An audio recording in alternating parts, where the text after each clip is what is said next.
허락하신 하나님의 말씀은 예레미야서 34장 8절로 22절까지 말씀입니다.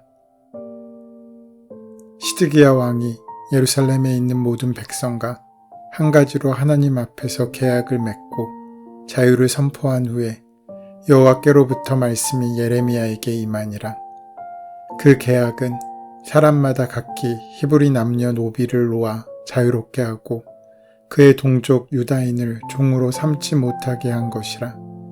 이 계약에 가담한 고관들과 모든 백성이 각기 노비를 자유롭게 하고 다시는 종을 삼지 말라 함을 듣고 순복하여 놓았더니 후에 그들의 뜻이 변하여 자유를 주었던 노비를 끌어다가 복종시켜 다시 노비로 삼았더라. 그러므로 여호와의 말씀이 여호와께로부터 예레미야에게 임하니라. 이르시되 이스라엘 하나님 여호와께서 이와 같이 말씀하시니라. 내가 너희 선조를 애굽 땅 종의 집에서 인도하여 낼 때 그들과 언약을 맺으며 이르기를 너희 형제 히브리 사람이 내게 팔려왔거든 너희는 7년 되는 해에 그를 놓아줄 것이니라.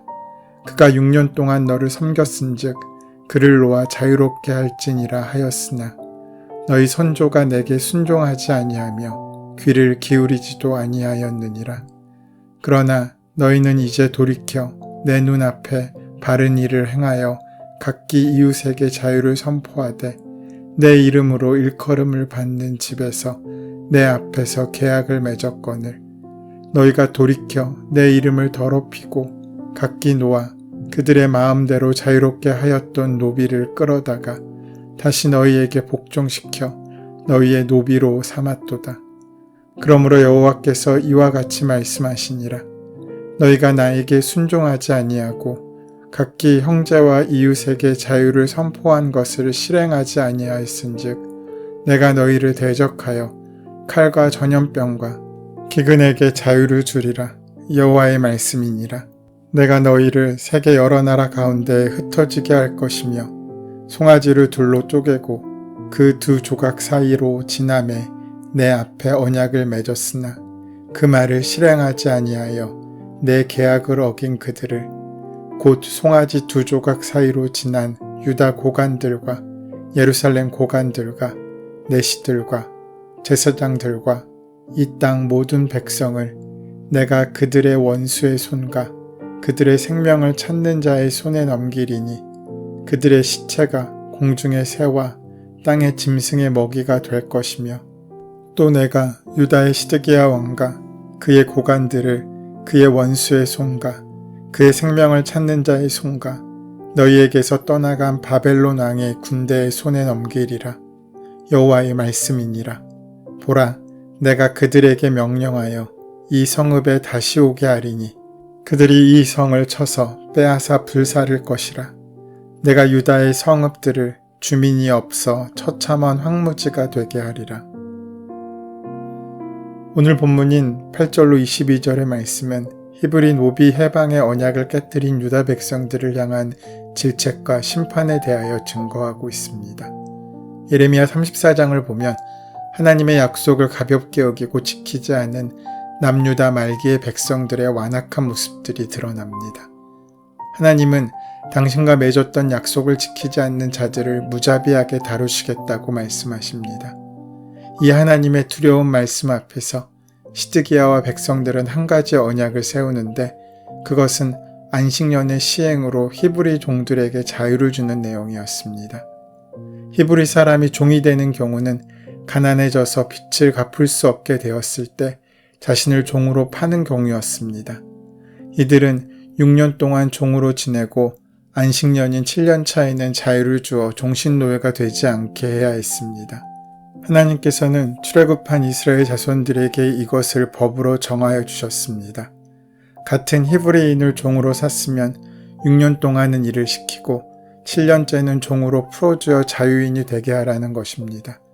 이것은 그저 그 사람들의 마음의 선의에 의한 것이 아니라 하나님께서 법으로 정하여 주신 일이었습니다.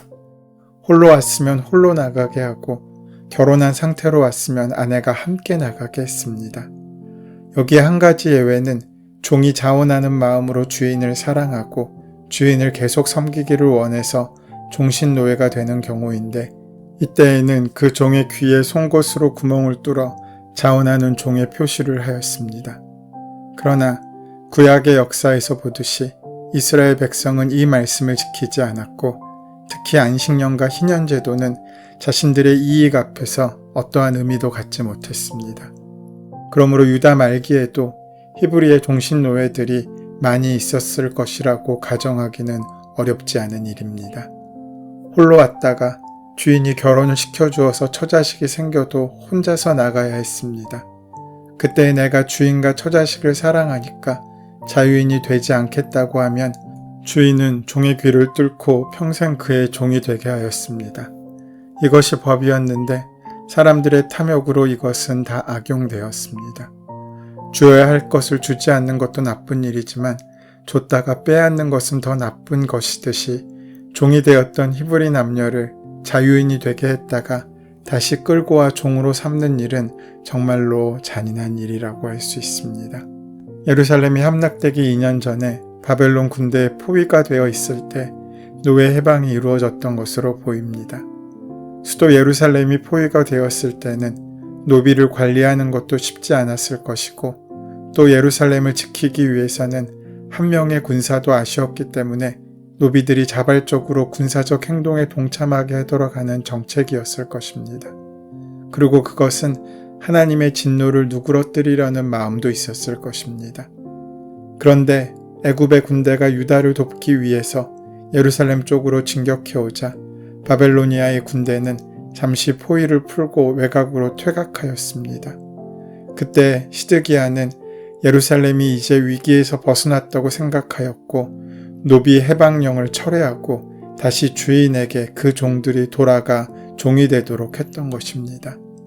하나님께서는 이 일을 단지 정책이 바뀐 정도로 생각하지 않으셨고, 하나님의 언약의 말씀을 깨뜨린 것으로 여기셨습니다.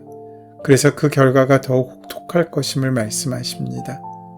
바벨론에 의한 예루살렘 함락이 가까웠던 절박한 상황 속에서 하나님의 심판에 대한 예레미야의 예언을 듣고 겁이 난 왕들의 행동은 하나님의 언약을 다시 세우기 위한 회개의 행동이 아닌 그들의 자신의 삶의 방법을 찾고자 하던 인간적인 생각과 인간적인 방법이었던 것입니다. 시드기야는 회개하는 마음으로 하나님과의 약속을 다시 복원시키는 회개의 행동인 것처럼 가장했지만 결국 그 모든 것들은 자신의 인간적인 계략과 방편일 뿐이었던 것입니다. 예루살렘이 바벨론군에 겹겹이 포위되어 있는 동안 시드기야는 예루살렘에 있는 백성들과 더불어 그들이 거느리고 있던 히브리 노예들을 놓아 자유롭게 하고 다시는 동족을 종삼지 못하도록 하자는 언약을 맺은 것입니다.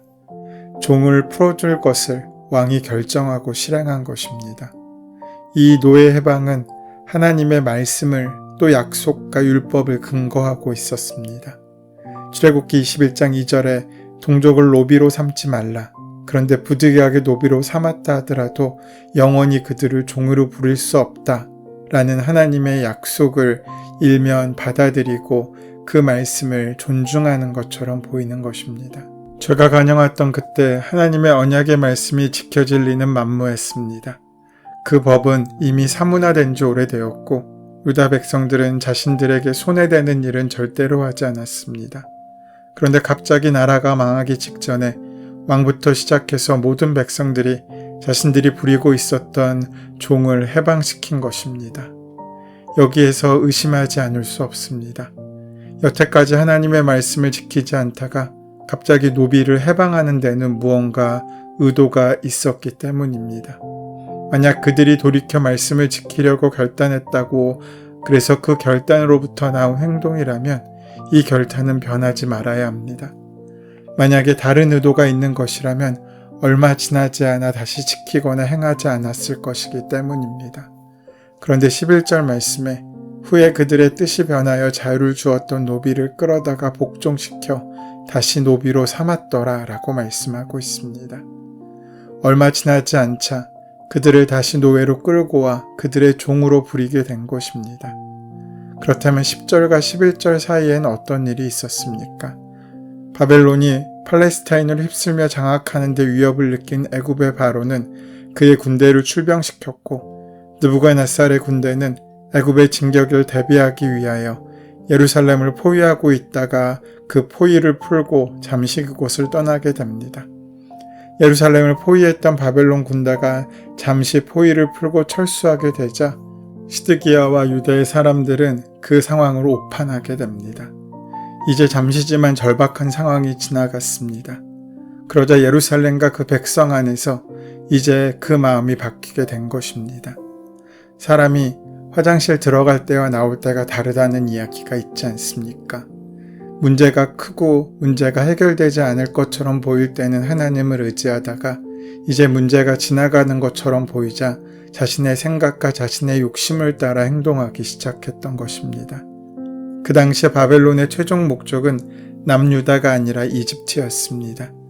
바벨론 같은 대제국이 작은 남유다를 최종 목표로 할 리가 없습니다.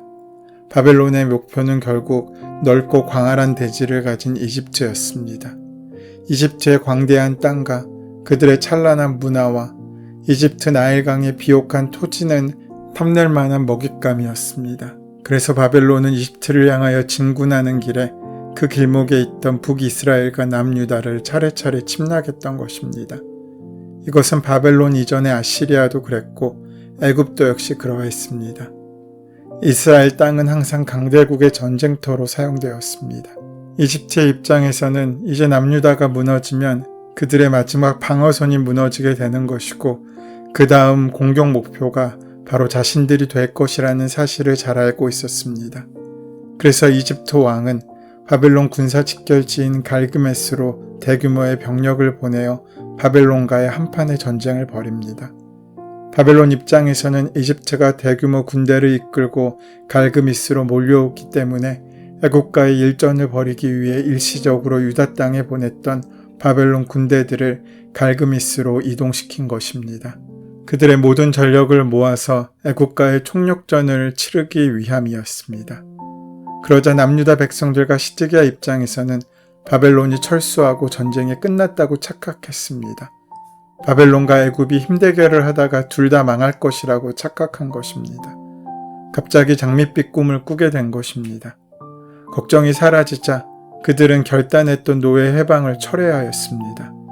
상황이 어려울 때는 하나님의 말씀대로 살려는 태도를 보였지만 상황이 좋아지자 다시 하나님의 말씀을 버리는 완악한 모습을 보이게 된 것입니다.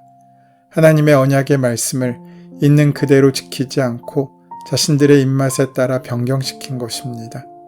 하나님의 말씀을 우습게 여기고 하나님과의 약속을 잘 지키지 않는 사람은 사람과의 약속도 우습게 여기고 멋대로 그 법을 바꿉니다.